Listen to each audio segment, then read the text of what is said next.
ल गाइज हामी त्यहाँ तल गइरहेछौँ। यो कर्णाली पुल हो, कर्णाली पुल भन्छु, कर्णालीको खोला नदी है। हामी टक्क पारेर यसरी गइदिएर बाटो यताबाट होटलभित्रबाट रहेछ। पिटमारी पिकनिक खाने ठाउँ।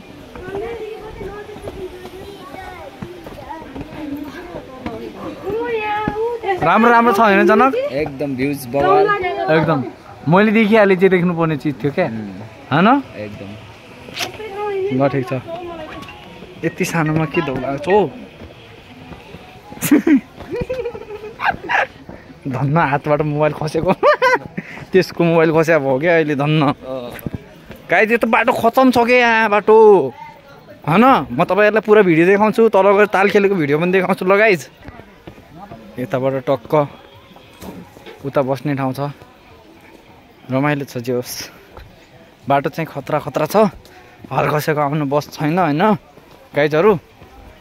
उता साथीहरू बसिराख्नु भएको छ, दाइहरू। यता मेरो बेस्टी आइरहेछन्। आइ भनिदियो त फेरि बेस्टी।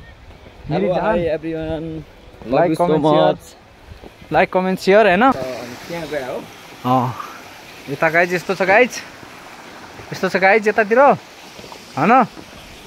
यो ढुङ्गाहरूमा टेक्दै लड्दै र पढ्दै गइरहेको छु। पिकनिक स्थल 6 मिनट आज गएर यो भिडियोलाई पोस्ट गर्नुपर्छ टक्क पाडेर होइन?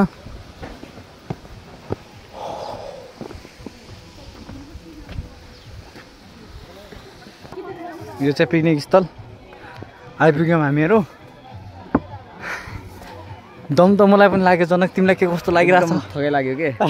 पहाडमा हेर्नुपर्छ होइन? भ्युज हेर गाइज मा के कमी छ हाम्रो नेपालमा? स्विजरल्यान्ड भन्दा पनि फेल छैन हाम्रो नेपाल। कम टु नेपाल मनपर्ने एकदम।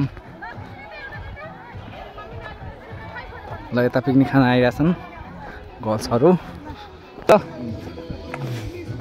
केटाहरूको कता कता फाइट भएको थियो अरे क्या यहाँ ताल खेल्ने क्रममा। बचाबच भएको थियो अरे हाम्रो गाउँका टोलका पहिलाका जेनेरेसनमा है। पिकनिक खाने ठाउँ यहाँ मुर्गाको मासु पाकिरहेछ गाइज। उतातिर भात पाकिरहेछ। हामी चाहिँ घुम्न मात्रै आएको। धेरै लामो भिडियो नगरौँ। Wow what a lovely place guys. यो हेर्नुहोस् त क्या दामी भ्यू छ। यता नानी बाबुहरूले चटपट बेचिराख्नु भएको छ होइन? गाइज हाई भनिदियो त बाबुहरू। युट्युबमा आएपछि हेर्नु ल। ब्लगर हो के म। यो गाइज हेर्नु न, भ्यू हेर्नु न यतातिर। वाह रोमान्स छन्, रोमान्स। जम्मा 9 सब्सक्राइबर छन् होइन? फलोवर्स चाहिँ 2.6 के छन् के मेरो फलोवर्सहरू फेसबुकमा। तर तिमीभन्दा कमै छन्। तिम्रो फलोवर्सहरू बवाल छन् कि? तर मेरो त अब लगभग 5-4 हजार। अनि धेरै छन् यारमा।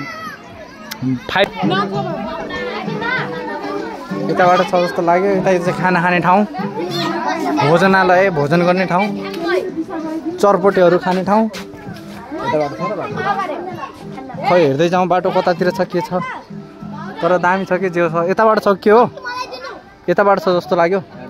बाख्री छन्, बाख्री पनि पाइन्छन् यता त। च्वाट्ट काटेर खायो भने पनि हुन्छ। तर धेरै खतरनाक छ है गाइजहरू। डेन्जरस बाटो छ, एकदम सेफलीका साथ जानुपर्छ है। यो बाटो हेर त, यो बाटो ओहो हेर त, चिप्लो पनि छ। खस्कियो त सिधा तल जान्छ गाइज। सपोर्ट केही छैन, क्यारी जाने हो। यो चिप्लो बाटो ल हेर्नुहोस् त। ओ कतिजना त चिप्लिनु बाटो बाहिरै छ। हात दिउँ ल। Thank you so much guys. हेर त यो बाटो। ओप्स ओहो गाइज हामीले जानुपर्ने चाहिँ त्यो डाँडामा, त्यो कोप्चामा जानुपर्ने हो। गाइजहरू गइरहेछन्, कोही त पुगिसकेका छन् होइन गाइज? कस्तो लागिरहेछ जनक बेबी तिमीलाई? एकदम साइट सिइङ एकदम बवाल छ। हजुर नेपालमा यस्ता धेरै सुन्दर पर्यटकीय स्थलहरू छन्। हजुर हजुर। हामी मन आफ्नो शान्त हुन्छ कि रिलिफ हुन्छ। एकदम महसुस गरिरहेको छु। एकदम थ्याङ्क यू। फाइनली गाइज हामी त्यो ठाउँमा आइपुग्यौँ, स्वर्गमा। जुन ठाउँमा हामीले पुग्न चाहेको थियौँ। हामी छ यतातिर। कता जाउँ? वाउ तल हो। मैले तिमीलाई अघि बाटो सोधिरहेको थिएँ नि, कुन कोट कालीकोट जाने बाटो सोधिरहेको थिएँ। कालीकोट पनि होइन? अनि कालीकोटमा छैन नि त यस्तो सुविधा होइन बाटो जाने। ल गाइज राम्रो छ, दामी छ। खासै केही कुराहरू बोल्नु त आउँदैन मलाई, हल्का फुल्का बोलिदिन्छु। मिस्टेक भएमा सच्याएर मौका दिनु होला मलाई। उतै दाइहरू जानुभएको रहेछ त्यहाँ माछा हेर्न गाउन् कि ताल खेल्न पो गाउन् त्यो चाहिँ थाहा भएन है। हामी वास्तवमा आएको चाहिँ यहाँ ताल खेल्न भनेर आयो गाइज, तर डर लाग्यो ताल देखेर, पानी देखेर। लुक त बबाल छ है तर। वाउ, उता जाउँ पहिला फोटो खिचौँ त्यसपछि अगाडि बढाउँला नि। अब यहाँसम्म आइपुगेपछि हेर न यो बाटो, आमामामा यता भिर है, बिचमा कति राम्रो बाटो। जहाँसम्म हामी जान्छौँ त्यहाँसम्म तपाईँहरूलाई देख्ने कोसिस गर्ने छ गाइजहरू। ल यता हेर्नुहोस्, होइन वाउ।